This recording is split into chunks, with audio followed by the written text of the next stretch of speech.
లేదబ్బా, నాకు ఇలా అనిపించిందని చెప్పాను కానీ నాకు నేను అడిగాను, నేను పిక్స్ అడిగాను, అది అడిగాను, నువ్వు ఎలీషాకు చెప్పావు, నా మెసేజ్ ఎలీషాకు చూపించావు. ఇప్పుడు నువ్వు నీ మెసేజ్ నేను చూపిస్తే నీ సంగతి ఏమవుతుంది? ప్లీజ్ అప్ప, నువ్వు అంత కోపం తెచ్చుకోవద్దు. నువ్వు కోపం చంపి పడేస్తా నేను. పనికి మారిందానా, నువ్వు నా మెసేజ్ ఎలీషాకు ఎందుకు చూపించావు? నేను నీ మెసేజ్ చూపించానా? మరి ఇప్పుడు చెప్పు, చూపించరా? మాట్లాడు. తండ్రి, నీకు కూడా అంత కోపం వస్తే ఇంకా నేను అంత తప్పుడు దాన్ని కాదు కదా. నీవు నా మెసేజ్ చూపించావా లేదా? నావి కూడా చూపించాను, నీవే కాదు నావి కూడా. నీవు నాకేం పంపించావు వాడిని చూపించానా? మరి అసలు ఎలీషాకి ఎందుకు చూపించాలి నువ్వు? నాకు బాధ అయిందప్ప ఆ రోజు, అందుకే నేను బాధ తట్టుకోలేకే నువ్వు అందరూ నాకు, నేనే కాకుండా అందరూ నీకు కన్యకలే అని చెప్తున్నావు కదా. నాకు అప్పుడు బాధ అయిందప్ప. నేను ఎందుకు నేను ఇంత అపార్థం చేసుకున్నాను, నన్ను ఎందుకు ఇంత అపార్థం చేసుకున్నావు, నన్ను ఫీలింగ్ నీవు నేను కావాలని నువ్వన్నావా? నేనన్నా? నువ్వెంత కావాలన్నాను, ఇప్పటికే చెప్తున్నాను నాకు కావాలి రంజిత్. నేను కావాలంటే నన్ను కూర్చొని నువ్వు ఎందుకు ఎలీషాతో మాట్లాడావు? నేను చెప్తున్నాను కదా ఒక విషయం, ఆ రోజు నాకు చాలా బాధ అయిందప్ప. బాధ ఎందుకైందమ్మా? నీ బాధ అయితే నాకు ఇష్టం లేదని నాకు చెప్పాలి, నువ్వు ఇంకోటి చెప్పావు. అందుకు అనలేదప్పా, అన్నావు. నువ్వు తిట్టే తప్ప, నువ్వు తిడితే నేను భరించలేను. చంపేస్తా నేను. విను నేను అన్నది నీకు బాధ అయితే నాకు ఇట్లా ఇష్టం లేదని నాకు చెప్పాలి. మూడో మనిషి కింద చెప్పినావు నువ్వు. అప్పా ప్లీజ్ ప్లీజ్ అప్పా, నీవు నాకు పంపినవన్నీ నా దగ్గర ఉన్నాయి. ఎక్కడన్నా నువ్వు నేనేం అది డిలీట్ చేయలేదు. నన్ను గుర్చి మాట్లాడకు. నేను చేసిన తప్పే, దానికోసం ప్లీజ్ ప్లీజ్ అప్ప, ప్లీజ్. నువ్వు ఎక్కడైనా నన్ను గుర్చి విను, నీవు నన్ను గుర్చి. ఫస్ట్ నేను ఎలీషా దగ్గర మాట్లాడే కానీ నేను ఎవరి దగ్గర వేసి చూసినా, నేను అబద్ధం చెప్పట్లేదు. సరే ఎలీషాకి చెప్పడం మీద క్షమించదాని నేరము. జీవిత కాలంలో నువ్వు ఎప్పుడు నాకు చాటింగ్ చేయకు. ఎక్కడైనా ఎప్పుడైనా నన్ను గురించి నువ్వు మాట్లాడినట్టు నాకు తెలిస్తే నువ్వు పంపిన పిక్చర్స్ అన్ని రిలీజ్ చేస్తాను. నేను జాగ్రత్త. నేను ఎప్పుడు తప్పు చేయను. విన్నారు కదా, ఇందులో కొన్ని కీ పాయింట్స్ మీరు గమనిస్తే, నేను చేసినటువంటి మెసేజ్లు ఎలీషాకి ఎందుకు చూపించావు అని చెప్పి ఓఫిర్ తాత నిలదీస్తా ఉన్నాడు. అంటే చూపించకూడనటువంటి మెసేజ్లు ఏవో ఈయన పంపించాడు. అలాగే నువ్వు పంపించినటువంటి పిక్చర్స్ అన్ని నేను చూపించనా అని బెదిరిస్తూ ఉన్నాడు. అవి కూడా ఏ సర్టిఫికెట్ పిక్స్ అయి ఉంటాయి. ముసలోడే గాని మహానుభావుడు ఈ రోజుల్లోనే ఇలా ఉన్నాడంటే మరి ఆ రోజుల్లో ఆశీర్వదించండి మావయ్య.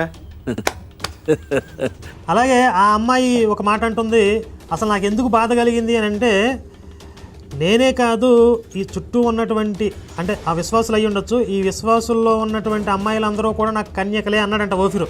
అంటే నేను ఒక్కదాన్నే ఈయనకు కన్యకని అనుకుంటే వీళ్ళందరూ కూడా నాకు కన్యకలే అంటున్నాడు ఏంటి అని చెప్పి ఆమె బాధపడి, ఇదిగో ఓఫిర్ నాతో ఇలా చాటింగ్ చేసి నన్ను ఇట్లా ముగ్గులోకి దింపి ట్రాప్ చేసి ఇప్పుడు నేను ఒక్కదాన్నే కాదు అందరూ ఒకటే అంటున్నాడు అని చెప్పి ఈవిడెళ్ళి ఇంకొకటి దగ్గర మొత్తుకుందన్నమాట.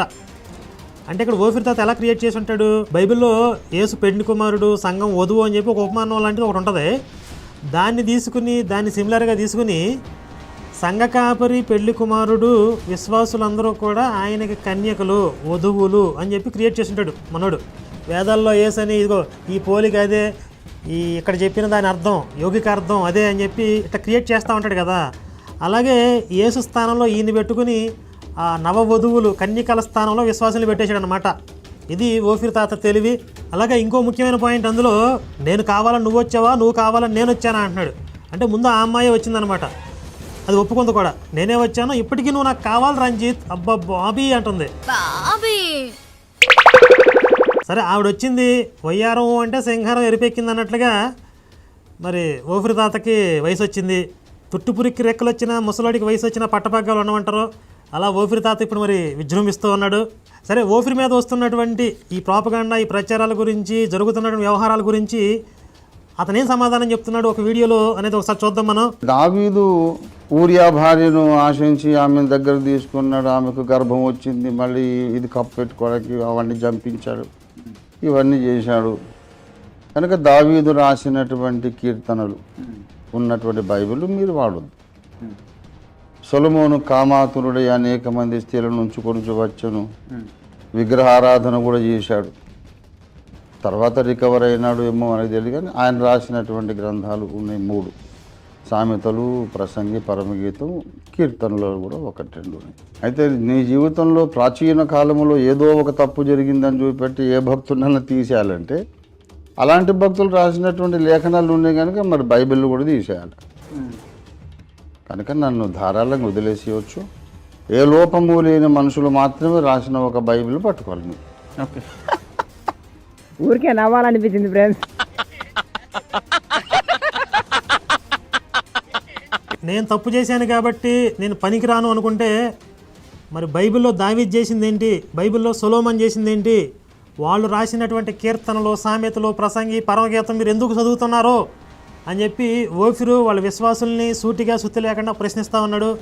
నీ గట్స్ నాకు నచ్చినాయి ఓఫిర్, రైట్. ప్రవక్తలు అంటే పరిశుద్ధంగా ఉండాలి, పరిశుద్ధంగా లేనిది ప్రవక్త ఎట్లా అవుతాడు అనే ఒక టాక్ కూడా వచ్చింది. అది తప్పు కదా మరి. What about David and Solomon? చూసారా, ప్రవక్తలు పరిశుద్ధంగా ఉండాలంటే మరి దావీదు, సొలొమోన్ ఏంటి, వాళ్ళు పరిశుద్ధంగా ఉన్నారా? ఆ తర్వాత ఒక అద్భుతమైన జోక్ కూడా వేశాడు ఓఫిర్ తాత, అది కూడా చూడండి. నా దగ్గరకు వచ్చిన ఒక అమ్మాయి నా పంచను, నా లుంగిను లేకుంటే నా బట్టలు దానికి ఆ ముళ్ళ కంపలు తగులుకున్నాయి. అవును, బలవంతంగా లాక్కుని వెళ్ళిపోతే పర్రమని చిరుగుతుంది బట్ట. ఒక్కొక్క ముళ్ళు ఒక్కో ముళ్ళు కొంత టైం పడుతుంది. ఇష్టపడి వచ్చిన అమ్మాయిని చీపో, పాపాత్మురాలా, నీచురాలా అని అనకుండా ఆమె డిగ్నిటీని గౌరవిస్తూ ఆమె హర్ట్ కాకుండా మెల్లగా దీన్ని రిలేషన్షిప్ దూరం చేసుకోవడానికి టైం పడుతుంది. ఆ టైం లోపల నేను ఏదన్నా మాట్లాడి ఉండొచ్చు. అది వీనికి ఎందుకు, వీని పెళ్ళాన్ని నేను గోకలేదు కదా.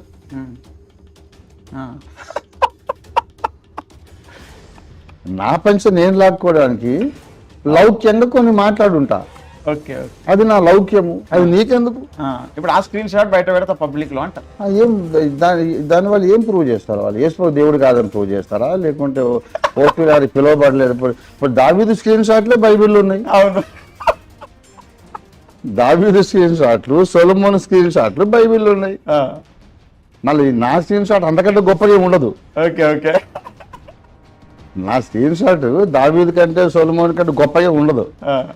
అంత డిసప్పాయింటింగ్ గానే ఉంటుంది. బెస్ట్ ఇంట్రెస్టింగ్ స్క్రీన్ షాట్లు అంతా బైబిల్లోనే ఉన్నాయి. ఓకే, చూడండి, అసలు ఓఫిరు విచ్చలవిడి రెచ్చిపోతున్నాడు చూడండి. అసలు నీ స్క్రీన్ షాట్లు ఉన్నాయంట అని చెప్పి మన ఫేవరెట్ యాంకర్ అడుగుతుంటే అసలు దావీదు స్క్రీన్ షాట్లు, సొలొమోన్ స్క్రీన్ షాట్లు బైబిల్లో ఉన్న మరి వాటి సంగతి తేల్చని అంటున్నాడు.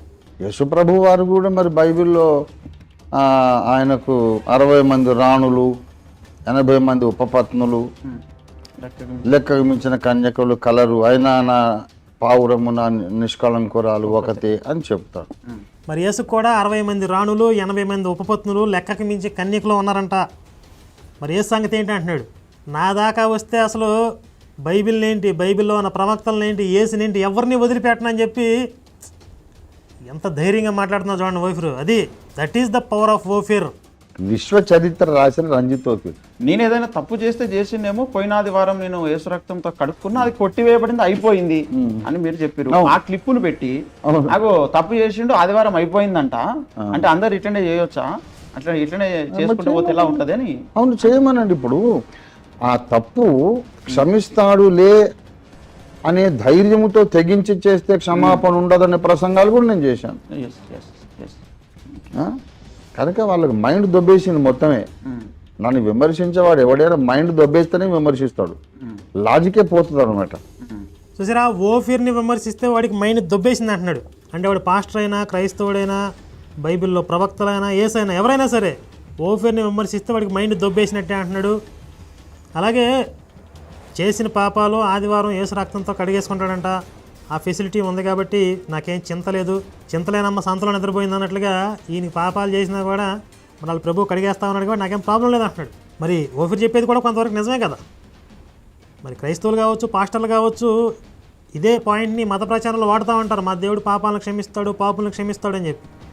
మరి అదే ఓఫిర్ కూడా చెప్తున్నాడు, నేను పాపాలు చేశాను, నువ్వు పాపని, నన్ను యేసు క్షమించాడు, మీకెందుకురా అంటున్నాడు. మరి ఓఫిర్ని ఎందుకు టార్గెట్ చేస్తున్నారు వీళ్ళు అంటే? వాళ్ళకి క్లారిటీ లేదు, ఈయనకి క్లారిటీ లేదు, ఓఫిర్కి లేదు. ఏదేమైనా అసలు ఓఫిర్ తాతను అర్థం చేసుకోవాలంటే మన షాలింరాజ్, కన్నింగ్ స్టార్ కమల్ హాసన్, షాలింరాజ్ చెప్పినట్లుగా అసలు ఆ డెప్త్ తెలియాలంటే ఓ మాదిరి భక్తులకు అర్థం కాదు. అంటే ఆయన సందేశాలు అందుకోవాలంటే ఆ ఆత్మీయ అనుభవం, ఆ ఉపదేశంలో ఉన్న డెప్త్ని గుర్తుపట్టగలిగే కెపాసిటీ ఉండాలి. అందరికి అందదు అది. పెద్దోళ్ళ నోటి నుంచి దేవుడు పలికించే వాక్కును పొందుకోవాలంటే అందరికీ అందదు అది. మరి ఓఫీర్ తాత సందేశం ఉపదేశాల్లోని డెప్త్ని అందుకున్నటువంటి షాలిమిరాజు కూడా ఆయన సిద్ధాంతాలని ఫాలో అవుతున్నట్టున్నాడు. 6 రోజులు పాపం చేసి 7వ రోజు చర్చిలో కడిగేసుకుంటున్నాడు. మరి తన దగ్గరికి ప్రేమగా వచ్చిన స్త్రీలని ఆదరిస్తూ ఉన్నాడు షాలిమిరాజ్, రైట్?